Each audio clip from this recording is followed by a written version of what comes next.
There was one question I had, Benji. Okay. Bit of a topical one, bit of a trivial one, bit of a what's your opinion of? But if you had to pick the brains of 5 managers to get the best out of your FM experience, tactics, right, tinkers, right, top 5 managers. Basically, what I'm saying is, who's your top 5 managers? Okay, well that's like, well, I'm going to go with the Football Manager angle of if I had them as assistants lined up, because you want them for all occasions. So obviously Klopp's in there, number 1. He's next to me. He's barking orders. He's making sure we've got everything set up perfectly, and there's a lot of love when Jurgen's involved. So you want that initially, and he's a winner at this point as well. I can say that, which is nice. He's a winner on all levels in all countries. Next to him, it's a bit classic to say this. It's a bit boring, but I'd go Allardyce, because one thing that's important is a plan B, and I think as a collective, Klopp and Sam, very, very different. So we'll do that. Then we've got to go style, because I feel like managerially, so far, we've got a Gegenpress and we've got Route 1, and we're very happy with those two things combined. I was just about to say that, yeah. So the differences between those two managers there, it's almost like very tactical, very, it produces some beautiful football, but when that's not working, it's long. Yeah, and that's what Allardyce is going to bring. That's it. Yeah. So we've got those two ends of the scale, but in between that... Well, neither of those two men are particularly stylish, and I think image in football is very important, Smiv. Go on. So I've just noticed that Pirlo's turned up at Juve recently. He's tremendous. Anyone like in the sort of the Pep genre, Xabi Alonso these days is getting into management. All these men that I approve of. So you've got a bit of that going on, Smiv. You could play that sort of role, you know. Yeah, I mean Pirlo was what I based this beard on for a long time. Yeah. I feel like beards came in. Beards have been around for a long time. Let's be fair. I based mine on a 14-year-old schoolboy, which is strong, isn't it? Strong. Yeah. Yeah, beards have been around since the beginning, but in terms of being fashionable, I feel like Pirlo, he rocked it, and it became cool to have one. And I to be fair, it's half Pirlo, half how can I hide this double chin? Right. So more half double chin. Yeah. But I feel that. Yeah, so I agree with you there. Pirlo for sure. Get him on board just for the looks. As soon as he Panenka'd Joe Hart, I think that was the moment everyone went beard. And I thought, yes, now we go. Switch on. We were talking about Panenka's on the catch up. You can listen to it on Spotify. I do, and so should you, viewers. So should you, listeners. Yeah.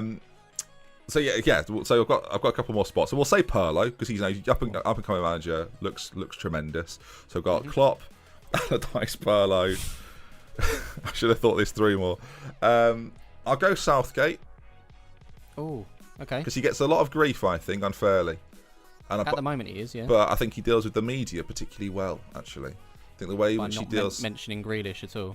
Well, that's fine. Yeah, but they've created a story out. Do you want to talk about the Grealish things? That winds me right up. We shouldn't do it at this point in the podcast, surely. No, we're fine.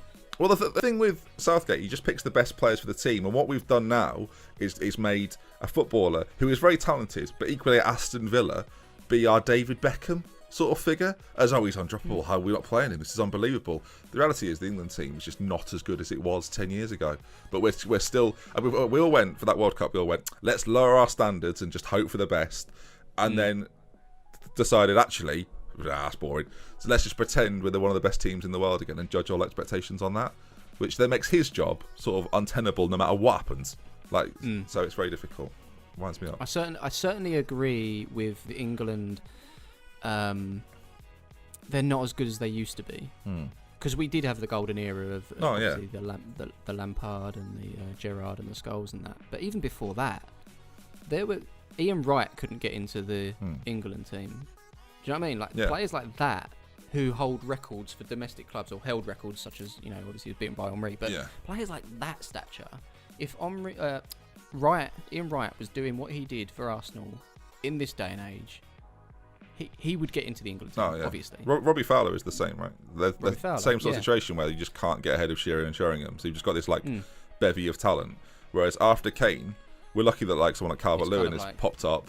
But even then, it's like he's Everton's top brass. Do you know what I mean? And with respect to Everton, they're not seen as the elite within the Premier League, and there's not that many elite players within the England team, other than maybe Sancho, Kane, then you kind we've got a lot of good Sterling players to probably. rotate. It's a rotational sort of squad, isn't it? We haven't got. It doesn't feel like we've got our best out and out 11. We can bring him on to make a difference maybe, but it feels like we've got maybe 25 quite good footballers that play for England. That's what it feels like these days. In terms of standards, I'll put him in there because I love him. Henderson, Kane, Sterling, Sancho are probably the top tier players based on what they've done in the last couple of years. And then everyone else, as you say, is just sort of okay. Plays for Leicester, plays for Everton, plays for sort of these more unconventional teams. Leicester obviously have got a lot of players these days. Tottenham. So there's quite a few. Sorry, that was absolutely needless. I'd put Jose Mourinho in my list of managers. Good man, good man. I was hoping you'd say that. Yeah, just for his facial reactions based upon the documentary I watched. Not that he's a serial winner, as they call it. No. I've been. Do you think he's past that? I've been pretty underwhelmed by Jose in recent years. Really? Yeah, I think. Do you think, for Spurs fans listening, do you think Mourinho can deliver silverware? Yeah. No matter how big or small. Then yeah. I think domestically, there's always a chance with someone like Jose. I think that's kind of his thing. You're in the Europa League this year. I'm not trying to throw that at you, but that's the sort of thing. They absolutely think that you could win. You've got the squad to do it. Yeah. You've got one of the best forward lines in Europe on paper. There's no reason you couldn't do it with him at the helm. And I think it's the sort of thing that Mourinho will say, well, they could never win a trophy, and I went in there and did it. And it's sort of that'll be his remit. And then as soon as he's done it, he'll cause havoc and ship himself off again. But no, I think Spurs fans will be happy with that, though. I think we're just happy to win some silverware to throw back in people's faces. But yes, finally, we can say we won something. Do you know what, Smiv? Spurs are the England of English football. They're getting there, aren't they? They kind of are. The expectations suddenly went, right, here we go, we should be this. And everyone went, yeah, they should be that. And then it was but they're not that yet. Oh, yeah, they're not. And then everyone had to come back down to earth again and be like, actually, they're just a good team with good players. Yeah. But I guess Liverpool were quite similar for a while, but they were still picking up the odd domestic cup here and there. Do you know what I mean? Yeah. They picked up the League Cups and FA Cups along the way. Newcastle, when they were good, do you remember that? Oh yeah. They never quite. And it's Arsenal right now. Arsenal are in that mould. Yeah, Arsenal pick up an FA Cup every other season, if not every season. Right. It feels like. You're right. So... You're more sort of like a Sheffield Wednesday. Yeah, I know what you mean now. Yeah. Great. Well, it's been great to chat to you, mate. That takes us over the hour. I said Mourinho.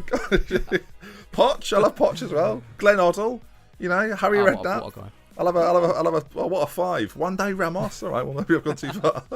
He won silverware. He did, yeah. Get him back. I think that's what all Tottenham fans want.